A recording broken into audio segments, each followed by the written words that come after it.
말과 사람과 품격에 대한 생각들, 말의 품격. 언위, 심성, 세 번째 이야기, 본질. 쉽게 섞이거나 사라지지 않는 것.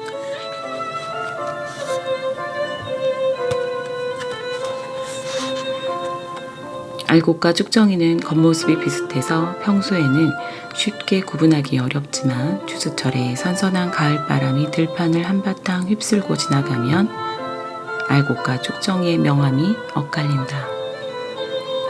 바람은 속이 빈 쭉정이를 날려버리지만 가을볕에 잘 여문 알곡은 들판에 그대로 남겨둔다. 그제야 들판의 혼돈은 정리된다. 이처럼 본질적인 것과 비본질적인 것은 잠시 한데 뒤엉켜 지낼 수는 있으나 언젠가는 서로 떨어지게 마련이다. 사람과 말의 본질도 매일 반이다. 아무리 화려하게 포장하고 감추려 해도 본디부터 가지고 있는 성질은 언젠가 드러나고 만다. 본성과 본질, 진심 같은 것은 다른 것과 잘 뒤섞이지 않는다. 쉽게 으깨어지거나 사라지지 않는다. 진실한 것은 세월의 풍화와 침식을 견뎌낸다. 이러한 진리를 그대로 스크린에 옮긴 영화가 있다. 톰 후퍼 감독이 실화를 바탕으로 만든 킹스 스피치다. 영화에는 심하게 말을 더듬는 왕 조지 6세가 등장한다. 어릴 적부터 말을 더듬은 조지 6세는 왕위를 물려받은 뒤에도 대중 앞에만 서면 지독한 긴장감에 사로잡혀 입을 떼지 못하고 머뭇거린다. 오므라진 입술을 겨우 벌려 목구멍에 쟁여진 단어를 힘겹게 뱉어보지만 말에 힘이 실리지 않으므로 연설 내용이 대중의 가슴까지 당도할 리 없다. 말에 대한 두려움을 마음속에서 밀쳐낼 만한 마땅한 방법을 찾지 못한 조지 6세는 결국 괴짜 언어학자 라이오넬 로그 박사를 찾아간다. 그리고 쇠구슬을 입에 한가득 물고 바닥을 나뒹구는 등 험난한 치료 과정을 겪는다. 때는 바야흐로 히틀러가 유럽을 전쟁의 광풍으로 몰아넣던 시기. 조지 6세는 제2차 세계대전 참전 선포를 앞두고 라디오 연설에 나선다. 대국민 담화를 위해서다. 라이오넬은 바짝 긴장한 조지 6세를 다독이며 당부한다. 차분히 친구에게 말하듯 하세요. 전 국민에게 전하는 연설을, 그것도 전쟁 참전 선언을 친구에게 말하듯 하라니. 하지만 그 당부의 무게와 울림이 범상치 않다. 로그 박사는 다음과 같은 얘기를 하고 싶었던 게 아닐까? 한 명의 친구에게 진실하게 말할 수 있다면 그 마음으로 수천만 대중에게도 진심을 전할 수 있을 겁니다. 로그의 조언 덕분인지 조지 6세는 침착하게 연설을 마무리했다. 화술과 화법이 아닌 참된 마음이 담긴 왕의 목소리는 전파를 타고 영국 전역으로 퍼져 국민의 귀로 흘러들어간다. 조지 6세의 음성은 국민의 마음을 하나로 묶는 강력한 끈이 된다.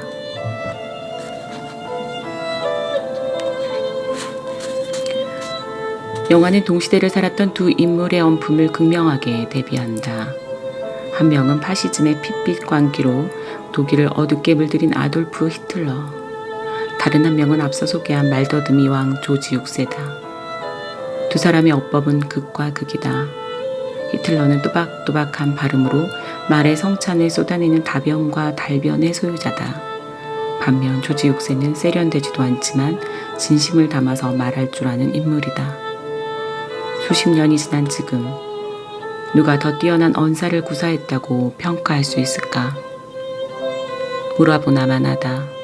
인류의 본질적인 가치를 지켜내고 말과 말 사이에 진심을 심어 대중의 마음을 움직인 사람을 우위에 놓아야 할 것이다. 타인을 향한 생각을 표현하고 감정을 전달하는 행위는 만인이 고민하는 숙제다. 그 과정에서 혹자는 상대의 의표를 찔러야 한다는 부담을 떨치지 못하고 혹자는 누군가의 화법과 말투를 무작정 따라하다가 타인에게 상처를 주기도 한다. 우린 그렇게 살아간다. 말의 비법은 없다. 평범한 방법만 존재할 뿐이다. 그저 소중한 사람과 나누는 대화를 차분히 복기하고 자신의 말이 그려낸 궤적을 틈틈이 점검하는 것, 그리고 자신에게 어울리는 화법을 찾고 꾸준히 언품을 가다듬는 수밖에 없다. 이유는 단 하나다. 말하는 기술만으로는 당신의 진심을 다 담아내지 못하기 때문이다. 언의 심성 네 번째 이야기 표현. 언어의 무늬와 결을 다채롭게.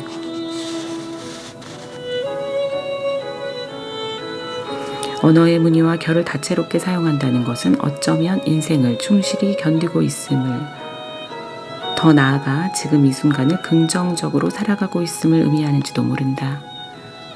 삶에 대한 의지를 내려놓지 않고 세상을 낙관적인 태도로 바라볼 때 허허로운 일상을 긍정적으로 표현할 수 있고, 또 그것을 다른 대상에 빗대어 묘사할 수도 있을 테니 말이다. 어느 영화 대사처럼 인간은 아름다운 것을 아름답게 느낄 때 행복한 존재인지도 모른다. 언어를 표현하는 방법 하면 의례 레토릭을 떠올리는 이가 많다. 수사학 또는 수사로 번역되는 레토릭은 고대 그리스 시대 때 기원했다. 당시만 해도 레토릭은 말과 글을 꾸미면서 사람을 설득하는 기술을 의미한다. 연설과 변론에 나설 기회가 많은 철학자와 정치인이 대중에게 메시지를 효과적으로 전달하기 위해 비유와 강조 등의 수사적 기법을 활용한다. 다만 여러 가지 레토릭을 동원해 문장을 다채롭게 표현하는 능력에 관한 한 중국이를 따라잡을 민족은 없어 보인다. 오죽하면 중국 사람은 분만 들면 바늘을 대들보로 만들 수 있다는 말이 존재하겠는가. 수사법은 오늘날 일상에서도 빛을 발한다. 평범한 대화를 풍요롭게 한다. 여럿이 있을 때 대화를 주도적으로 끌고 나가는 사람을 유심히 보면 적절한 수사를 능수능란하게 사용해 마치 그림을 그리듯 말하는 모습을 볼 수 있다. 인간의 뇌는 복잡한 현상을 접하면 그걸 쉽게 이해하기 위해 익숙한 틀에 넣어 단순화합니다. 그런데 누군가가 새로운 틀을 제시하면 거기에 흥미를 갖게 됩니다. 관심을 보이는 것이죠. 수사법이나 모순어법 등이 그러한 틀이 될 수 있습니다. 벨기에 루벤 가톨릭 대학의 르크드 브랑 바레르 교수는 독특한 이론을 이렇게 제시했다. 다만 적당히 말을 꾸미는 것이 손잡이가 달린 양날의 칼이라면 레토릭은 손잡이 없는 양날의 칼이다. 설고 어설프게 휘두르면 손을 베인다. 그럴 땐 수사법으로 수세에 몰리는 이들은 수두룩하다. 일전에 정부의 고위 관료가 거위털 뽑듯 국민이 고통을 느끼지 못하게 세금을 거둘 것이라며 세제 개편안의 당위성을 설명했다. 프랑스의 루이 14세 때 콜베르 재무장관이 언급한 세금 걷는 기술은 거위털을 뽑는 것과 같다라는 말을 차용한 셈이다. 납세자를 거위에 비유하는 상황을 누가 웃어 넘길 수 있겠는가. 상대의 기분과 입장을 헤아리지 않은 채 일방적으로 구사하는 수사법은 조악한 말장난에 지나지 않는다. 상대의 자존심을 후려치는 역효과만 낳는다. 거위털 설화는 역풍을 피해가지 못했다. 중산층 쥐어짜기 논란을 일으켰고 해당 발언을 내던져 국민의 가슴에 꽂아놓은 고위 관료는 여론의 문매를 맞았다.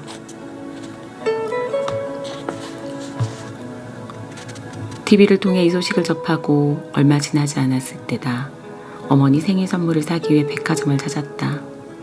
나는 매장 직원에게 요즘 중년 여성들 사이에서 인기를 끄는 지갑이 있냐고 하던데요. 물었다. 점원은 나를 위아래로 훑어보며 말했다. 입을 열기 전 몇 초간 직원의 동공이 빠르고 넓게 열려 나를 이리저리 관찰하는 것이 느껴졌다. 가만 보자 드라마에서 유명 연예인이 들고 나온 모델인데 완판됐답니다. 재고가 있으려나? 아, 딸랑 하나 남았네요. 직원은 달랑 하나 남았네요 라는 말이 목구멍을 타고 넘어오도록 내버려 두었다. 그리고 유독 그 표현에 힘을 주어 악센트를 부여했다. 고객에게 그 문장이 분명하게 전달될 수 있도록 애쓰는 듯했다. 직원의 대답을 듣는 순간 내 마음속에서 꿈틀대던 구매욕은 허공으로 뿔뿔이 흩어져 달아났다. 직원의 말이 내게는 팔다가 남은 게 이거밖에는 없는데 그래도 구매하시겠어요? 라는 말로 들렸기 때문이다. 같은 말도 어떻게 표현하느냐에 따라 온도와 무게가 달라진다는 이치를 누구나 알고 있지만 아무도 실천하지는 못한다. 그만큼 어렵다. 하지만 어렵다는 이유로 내편겨쳐 두는 것도 곤란하다. 마음 깊은 곳에서 건져 올린 감정과 생각을 소중한 사람에게 전하는 순간 표현의 미숙함으로 진심을 전하지 못한다면 그보다 억울한 일은 없을 테니까. 물론 진심이라면. 오늘도 감사합니다.